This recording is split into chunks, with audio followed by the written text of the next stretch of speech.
पुल होता तो कबीरदास जी महाराज यहाँ परेशान हो जाते। जैसे आप यहाँ पे आए हो, आपके हृदय में महाराज जी के दर्शन की इच्छा है, आप सोच रहे कितने जल्दी 16 तारीख आ जाए, कितने जल्दी 15 तारीख आ जाए। जितने बेचैनी उधर, उसका 10 गुना बेचैनी उनको होती है, उनको 10 गुना होती है। भाई बहनों, हकीकत चीज है ये। जितनी बेचैनी आपके अंदर, जितनी प्यास है उनके दर्शन की, और उतना प्यास उनके अंदर आपके दर्शन की। ये प्रेम का दिल का सौदा, उस मालिक का सौदा, चैतन्यता का चैतन्यता से सौदा है।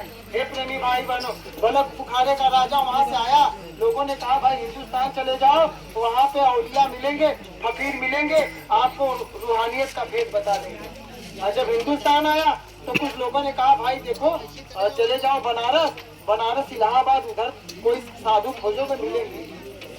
और जब आए बनारस में तब लोगों ने बताया तो कबीर महात्मा, इनसे मिल लो। और जब कबीरदास जी महाराज के आश्रम पर बलक बुखारे का राजा गया साईं इब्राहिम, तो जाकर हाथ जोड़ के खड़ा होता है, तो गुरु महाराज ने कहा, कबीर साहब ने कहा क्या चाहिए? कहते हैं गुरु महाराज हमको नामदान दे दीजिए। बहुत ध्यान से सुनिए भाई बहनों, वो दौलत आपको मिलेगी 16 तारीख को। उस दौलत के बारे में आप जान लीजिए कितनी बड़ी दौलत है। वो बलक बुखारे का राजा कहता है कि गुरु महाराज हमको नामदान दे दीजिए। कहते हैं नामदान दे दे, बड़ी जल्दी तुम्हें पड़ी है, थोड़ी सेवा कर ले, थोड़ी सेवा कर ले, फिर हम नामदान दे देते हैं। अब वो बेचारे गए, बलक बुखारे के राजा इधर उधर देख रहे, अरे भाई अभी भंडारे में जाओगे क्या आपको सेवा मिलेगी? वो जो बेचारे सेवादार कैचा पकड़ के सब्जी अपना बना रहे हैं, अपना कैचा आपको देंगे नहीं। और वो माताएं जो पीछे बैठ के पूरी बेल रही हैं, आप जाके उनका बेलन मांगोगे तो हम वो देने को तैयार नहीं है। नहीं नहीं, अब बहन दूसरा देखो, हम नहीं देंगे आप। ऐसे ही सब लोग सेवा कर रहे थे, कोई सेवा दिया नहीं। तब तक बलक बुखारे के राजा की नजर एक झाड़ू पर पड़ा, वही झाड़ू लेकर के झाड़ू लगाने लगा। कुछ लोगों ने दौड़ के रोका, अरे इतना बड़ा राजा जो झाड़ू, अरे नहीं नहीं हमको सेवा कर लेने दो। झाड़ू लगाए, और झाड़ू के बाद फिर इसके बाद भंडारा चला। जैसे भंडारा अभी आप सत्संग के बाद भोजन वोजन किए, अब जाने लगे, तो दौड़ करके वही राजा ये जूठा पत्तल उठाता है, और उठा करके कंधे पर ऐसे सरियाया और लेकर जाने लगा फेंकने। इतने झूठ उसके कपड़े पे गिर गए, ले जाकर फेंक करके आया। फिर इसके बाद झाड़ू लगाया, फिर इसके बाद नहा वहा के शाम को फिर गया गुरु महाराज के पास। कहता है गुरु महाराज, कहा बच्चों बोलो क्या चाहिए? कबीर साहब कहते क्या चाहिए? कहे गुरु महाराज वही नामदान दे दीजिए। कहे अरे तुझे नामदान की बड़े जल्दी है, जन्म जन्म से इतना हत्या किया, इसको मारा उसको मारा, इसको सताया, इतना चोरी किया, इतना बेईमानी किया, तब तो तुझे जल्दबाजी नहीं थी। आज आया तो तुझे बड़ी जल्दबाजी नामदान की। अरे नामदान चाहिए तो सेवा कर। ध्यान से समझिए भाई बहनों, कर्म कितना बड़ा होता है।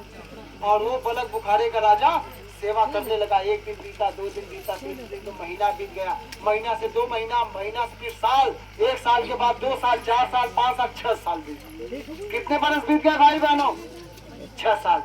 6 साल के बाद एक दिन लुई माता जो कबीरदास जी महाराज की पत्नी थी, वो कहती है कबीरदास जी महाराज से कि हे स्वामी, अरे इतने बड़े सल्तनत का बादशाह और अपने हस्ती शक्ति को मिटा करके आपके दर का कुत्ता बन गया है, हाथ जोड़े रहता है, छोटे से प्रणाम करता है, साहब साहब करता है, और बड़े को भी साहब साहब करता है, आप उसको नामदान दे दीजिए।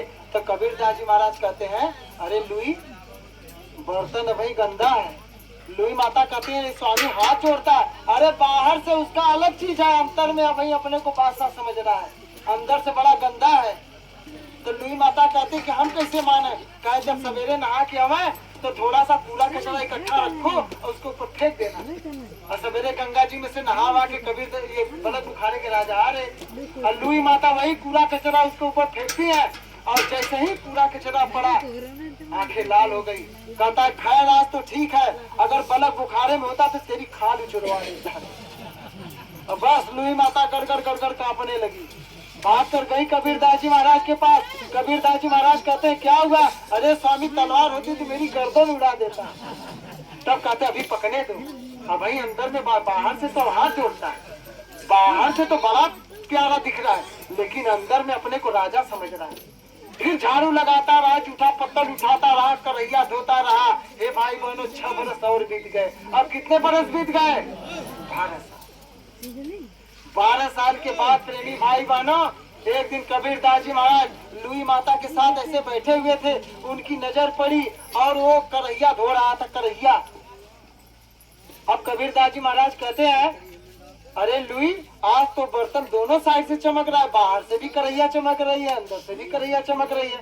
और लुई माता तो समझ गई कि अंतर की बात हो रही है, अंतःकरण की जो हमारा मन था उसकी बात।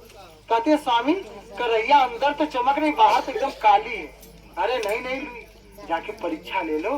अब नहा के आवे तो गोबर मिट्टी और कूड़ा कचरा सड़ा गला सब रख लो, और जब नहा के आवे तो उसके ऊपर फेंक देना। कहा ठीक है स्वामी। अब भाई बहनों वो सवेरे सवेरे नहा के आ रहे हैं, लुई माता बिल्कुल सामने जा करके और वही बाल्टी का कूड़ा कचरा उनके चेहरे पर मारती है, और वो बलक बुखारे के राजा के चेहरे पे जैसे पड़ा, दोनों हाथ जुड़ गए। कहता, हे माता रानी, हे माता रानी, अरे अपना मन आप दुखी मत करना, कोई बात नहीं, कोई बात नहीं। अरे कोई जानबूझ के थोड़ा ही करता है, आपसे गलती नहीं हुई, गलती तो मेरी है कि हम ही आपके सामने आ गए। ध्यान से समझिए भाई बहन, जिस दिन आप ऐसे हो जाओगे उसी दिन परमात्मा आपको मिलेगा। जिस दिन आप निर्मल मन जन सो मोहि पावा, मोह कपट मोह छिद्र न भावा, ऐसा जिस दिन बन जाओगे मालिक मिलने में देर नहीं है। अब प्रेमी भाई बहनों हाथ जोड़ता है, गलती देखता है कि इन्होंने किया है, लेकिन गलती अपने को बता रहा कि मैं अधम पापी, मुझसे गलती हो गई माता जी मैं। अरे आप दुखी मत होना, अगर आप दुखी हो जाओगी तो आपके घट में मेरा मालिक है। घट घट व्यापे साइया, सोनी सेज न कोई। हर शरीर में परमात्मा बैठा है, आपकी जीवात्मा उसी परमात्मा का पूरा स्वरूप है। कहता कि अगर आप रोओगे तो मेरा मालिक दुखी हो जाएगा। मेरा क्या है, मैं तो जा रहा हूँ गंगा में डुबकी लगाऊंगा, ये सारी गंदगी धुल जाएगी। और मेरा सदगुरु वो तो 12 साल से मेरी गंदगी धो रहा है, मेरे पाप कर्म को धो रहा है, मुझसे सेवा करवा के कितने बड़े बड़े कर्म काट रहे हैं। अब चले गए नहाने, नहा करके जब उधर से आ रहे थे तो उस जमाने में कबीरदास जी महाराज बड़े विधि विधान से नामदान देते थे। अभी तो महाराज जी आपको मंच से दे रहे हैं ना, ये तो इतनी बड़ी दया की मंच से, वो तो दया की धार सरल हो गई। लेकिन उस जमाने में 100 लोग सत्संग में आते थे तो बड़े बिरले लोगों को, जो संस्कारी जीव होते थे, बहुत संस्कारी बड़ी निर्मल जो जीवात्मा होती थी, उसी को नामदान देते।